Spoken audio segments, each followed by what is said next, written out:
రాని కావాలంటే కాంగ్రెస్ పార్టీ అధికారంలోకి రావాలి. మాటిచ్చి చెప్తున్నా, కాంగ్రెస్ పార్టీ అధికారంలోకి వచ్చినాక రైతుల కోసం రైతు రుణమాఫీ, ప్రతి రైతు 2 లక్షల వరకు రైతు రుణమాఫీ చేస్తుంది కాంగ్రెస్ పార్టీ. మీరు ఆశీర్వదించండి. కాంగ్రెస్ పార్టీ అధికారంలోకి వచ్చినాక ప్రతి పేదిల్లు గడవడానికి ప్రతి సంవత్సరానికి 1,00,000 రూపాయలు అంటే 5 సంవత్సరానికి 5 లక్షల రూపాయలు ఇస్తుంది కాంగ్రెస్ పార్టీ. మీరు ఆశీర్వదించండి. కాంగ్రెస్ పార్టీ ఎలాగైతే రాజశేఖర రెడ్డి గారి కాంగ్రెస్ పార్టీలో ఇందిరమ్మ ఇల్లులు 40 లక్షలు కట్టాడో, మళ్ళీ కాంగ్రెస్ పార్టీ ఇప్పుడు మాటిస్తున్నాం, ఇల్లు లేని ప్రతి పేద కుటుంబానికి 5 లక్షలు పెట్టి ఒక పక్క ఇల్లు కట్టిస్తుంది కాంగ్రెస్ పార్టీ. మన బిడ్డలకు ఉద్యోగాలు రావాలన్న, మళ్ళీ ఉపాధి హామీ, కనీస వేతనం రోజుకు మినిమం 400 రూపాయలు కావాలన్న, ఇవన్నీ కాంగ్రెస్ పార్టీ వల్ల మాత్రమే సాధ్యమవుతాయి. మనస్ఫూర్తిగా రాజశేఖర రెడ్డి బిడ్డ ప్రార్థిస్తుంది. ఎంపీ అభ్యర్థిగా, కాంగ్రెస్ ఎంపీ అభ్యర్థిగా జేడీసన్ సీలమన్న గారు నిలబడ్డారు. మనస్ఫూర్తిగా ఆశీర్వదించండి. మీ గొంతైతాడు. పార్లమెంట్ లో ప్రత్యేక హోదా కోసం కొట్లాడే గొంతైతాడు. ఆంధ్ర రాష్ట్రాని కోసం కొట్లాడే గొంతైతాడు. మనస్ఫూర్తిగా ఆశీర్వదించాలని, అలాగే ఎంపీ అభ్యర్థిగా మోపిదేవి శ్రీనన్న, ఎమ్మెల్యే అభ్యర్థిగా మోపిదేవి శ్రీనన్న కాంగ్రెస్ పార్టీ నుంచి నిలబడుతున్నారు. మనస్ఫూర్తిగా ఆశీర్వదించండి. కాంగ్రెస్ పార్టీ అధికారంలోకి వస్తేనే మళ్ళీ రాజశేఖర్ రెడ్డి గారి సంక్షేమ పాలన సాధ్యం. మరొకసారి చేరి వచ్చిన ప్రతి అన్నకు, ప్రతి తమ్ముడికి, ప్రతి అక్కకు, ప్రతి చెల్లికి మీ రాజశేఖర్ అలాంటి నాయకులు ఉన్న రాష్ట్రంలో మన నాయకురాలు రాజశేఖర రెడ్డి గారు ముద్దుగట్ట వైఎస్ షర్మిలారెడ్డి గారు పైకి రావాలని చెప్పేసి రేపల్లి నియోజకవర్గం ప్రజల తరఫున స్వాగతం పలుకుతున్నాం. స్వాగతం మేడం గారు. రేపల్లి నియోజకవర్గానికి మీరు చేయాల్సిన పనులు ఎన్నో ఉన్నాయి. వెనకబడిపోయి ఉంది రేపల్లి నియోజకవర్గం. వెనకబడిపోయిన ప్రాంతాన్ని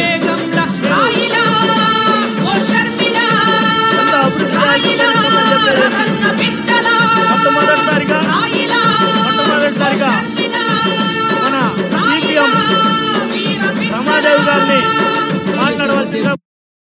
ధైర్యమే కదా రాజన్న బిడ్డగా నీకున్నదే కదా, ఎదురు దెబ్బలెన్నైనా ధైర్యమే కదా, రాజన్న బిడ్డగా నీకున్నదే కదా, ప్రజాబలమే ఆయుధమై ప్రజల కొరకు కానుకమై రాయిలా. సోదరి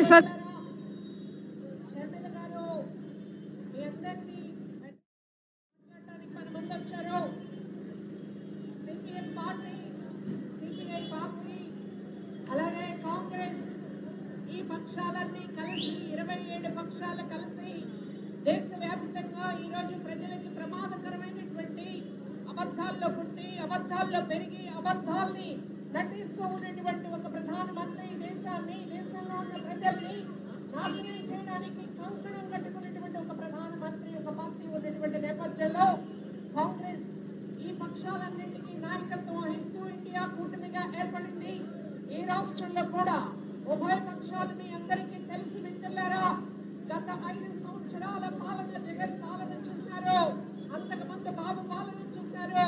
ఈ రోజు జగన్ ని వ్యతిరేకిస్తానని ఇస్తున్నటువంటి బాబుని మేము అడుగుతున్నాం, అయ్యా నీకు దమ్మంటే, నీకు ధైర్యం అంటే ఈ వినాశనకైనటువంటి బీజేపీతో కాదు, ఈ రోజు ఈ ఆంధ్ర రాష్ట్రాన్ని ముందుకు తీసుకువెళ్ళటానికి ముందుకొచ్చేవాడివి. అందుకోసమే మీ అందరికీ అప్పీల్ చేస్తున్నాం.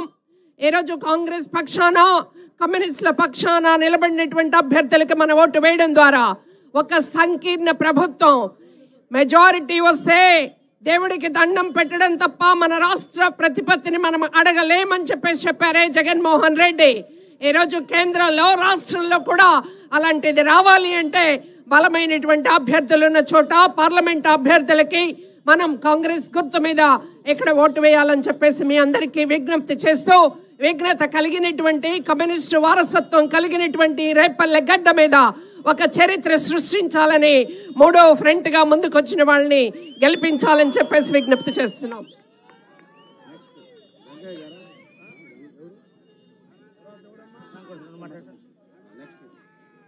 ఇక్కడికి కాంగ్రెస్ పార్టీ ఎంతో మందికి ఆకర్షితులై దాంట్లో కీలక పాత్ర పోషిస్తున్న మన కేసని రామకోటేశ్వరరావు హైకోర్టు అడ్వకేటు, ఆయన ఇక్కడ నాకంటే కూడా ముందు దగ్గర సంవత్సరం నుంచి ఎంతో కమిటీలు వేసి ఎంతో కాంగ్రెస్ పార్టీని ముందుకు నడిపిన వ్యక్తి కేసని రామకోటేశ్వరరావుని మాట్లాడవలసింది కోరుతున్నాను. 2 మాటలు.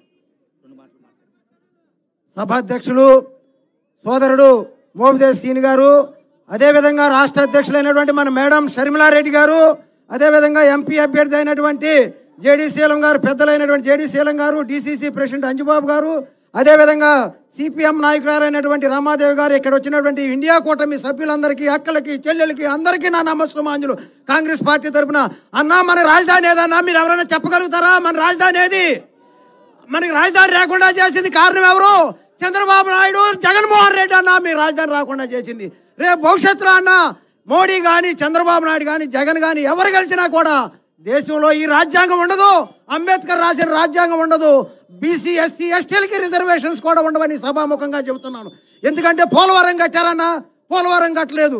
అదేవిధంగా స్పెషల్ స్టేటస్ తెచ్చారన్నా, స్పెషల్ స్టేటస్ ఉంది ఒక కాంగ్రెస్ పార్టీ అన్న. ఈ రోజు స్పెషల్ స్టేటస్ చంద్రబాబు నాయుడు గారు ఆ రోజు మోడీతో పొత్తుండి కలిపేసేశాడన్న, గంగలో కలిపేశాడు బంగాళాఖాతంలో. ఈ రోజు జగన్మోహన్ రెడ్డి గారు ఇండైరెక్ట్ గా సపోర్ట్ ఉండి స్పెషల్ స్టేటస్ లేకుండా చేశారన్న. అదేవిధంగా ఏ బిల్లులు పెట్టినా, రైతులకు బిల్లులు పెట్టినా, ఏది పెట్టినా కూడా పార్లమెంట్లో ఇద్దరు తెలుగుదేశం వైసీపీ పార్టీలు రెండు మోడీ గారికి సపోర్ట్ చేస్తున్నాయన్న.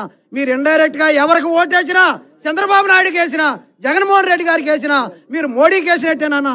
ఇండైరెక్ట్ గా మన రాష్ట్రాన్ని మోడీ చేతిలో ఉంది, వాళ్ళకి 1% ఓటు కూడా లేదన్న. ఆర్ఎస్ఎస్ బీజేపీ చేతుల్లోకి మీరు వెళ్ళాలా? సెక్యులర్ అంబేద్కర్ రాసినటువంటి రాజ్యాంగాన్ని కాపాడుకోవాలా? మీరే తెలుసుకోండి. రేపల్ల ప్రాంతం చాలా విఘ్నతతో కూడినటువంటి ఓటర్స్. మీరు ఓటేసేటప్పుడు మీరు కులాన్ని చూడొద్దు, మతాన్ని చూడొద్దు.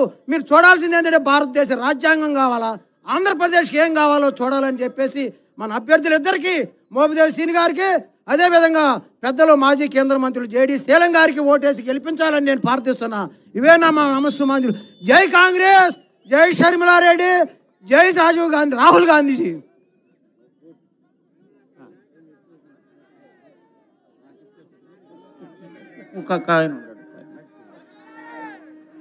ఇండియా కూటమిలో భాగమైన ఉభయ కమ్యూనిస్టుల్లో సిపిఐ నాయకులు సింగరకొండను కూడా 2 మాటలు మాట్లాడాల్సింది కోరుకుంటున్నాను.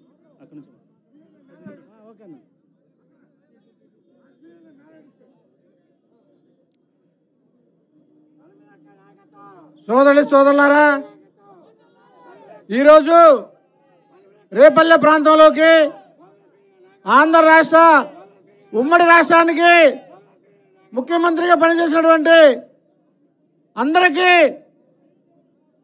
అన్ని రకాలుగా అన్ని మంచి పనులు చేసినటువంటి రాజశేఖర రెడ్డి గారి బిడ్డ వైఎస్ షర్మిలమ్మ గారు ఈరోజు మనకి రేపల్లి పట్టణానికి రావడం జరిగింది. కేంద్రంలో రాష్ట్రంలో ఉన్న పాలకులు మన దేశ